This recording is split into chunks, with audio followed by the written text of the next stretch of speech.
point in history.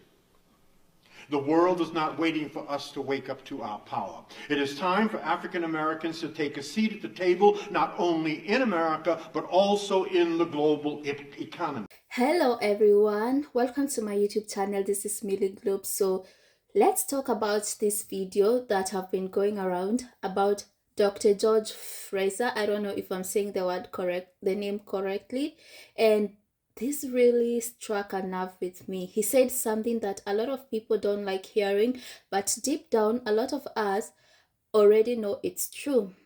He talks about Black people waking up, especially in America, about realizing our power, and about the fact that historically white people have always been encouraged to think about themselves first, while Black people were told to wait, to be patient, to accept less.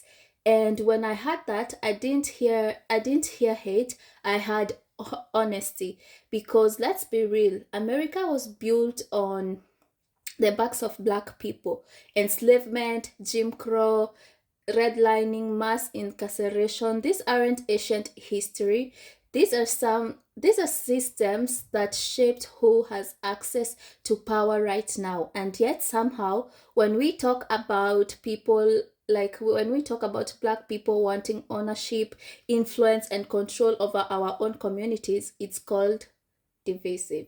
So guys, watch this video until the end, and don't forget to leave a comment about what you think.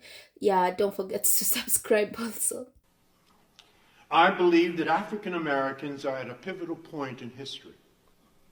The world is not waiting for us to wake up to our power. It is time for African Americans to take a seat at the table, not only in America, but also in the global economy.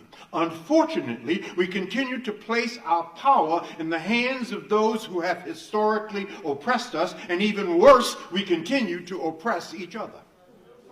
This is the meaning of internalized oppression. To continue to fall into the cultural hypnosis of thinking that white America controls our lives is a true abdication of our personal power, and the reality is that each and every day is an opportunity for us to create a new and powerful story in our culture, and unless we find a way to write this new story and to claim our power, there will be devastating implications for our community and for the world. In other words, brothers and sisters, there is no one to save us but us. In fact, white folks are not even thinking about Black people. Do you know who white folks are thinking about? They're thinking about white folks. They're thinking about their children, their wives, their husbands, their communities, their businesses, their educational system. They're not thinking about you.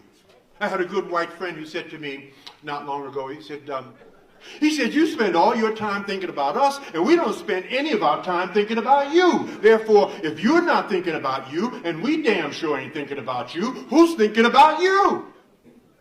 Sometimes I feel that we are searching for a key to an unlocked door.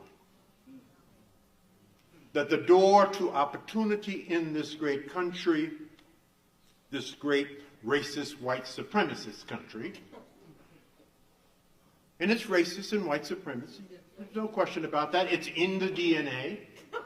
You will not live to see that change. You will not fix that. There will have to be generations of white people that will simply have to die. Really. That's what's going to happen. You're not going to fix it. You cannot train that out of white people. FRASER, I don't know if I'm saying that correctly, so you're going to forgive me, said something else that really stood out to me. He said, white people as a group have always been taught to look out for their own interest. And again, that's not an insult, that's an observation. Every successful group in this country has organized around power. Political power, economic power, cultural power. So the real question is, why are Black people discouraged from doing the same? We are told to just vote and hope, to work hard and wait, to forgive and to forget, and to move on. Meanwhile, the wealth gap grows, school stays underfunded, our voices get ignored unless we are entertaining or protesting. And here's the part that really hits hard. Black people have been one of the most oppressed groups in American history, and yet we are still here, still creating culture, still driving innovation, still surviving the system that was never designed for us to win. And when I say us, I mean Black Americans, and also I mean also some immigrants that are working. So imagine what happens when survival turns into a strategy. When waking up doesn't mean being angry, but being intentional. Taking power doesn't mean hurting others, it means taking ownership.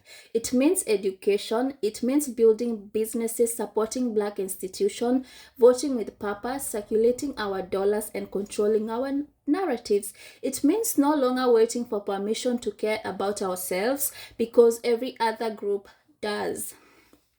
And I think that what made this video uncomfortable for some people, not because it was wrong, but because it challenged the idea that Black people should always be selfish while everyone else plays. I mean, not selfish, should always be selfless while everyone else plays chess. We're not talking about supremacy. We're talking about self-determination. We're talking about recognizing that power isn't given, it's organized. And if you're offended by Black people wanting power, you shouldn't ask yourself why.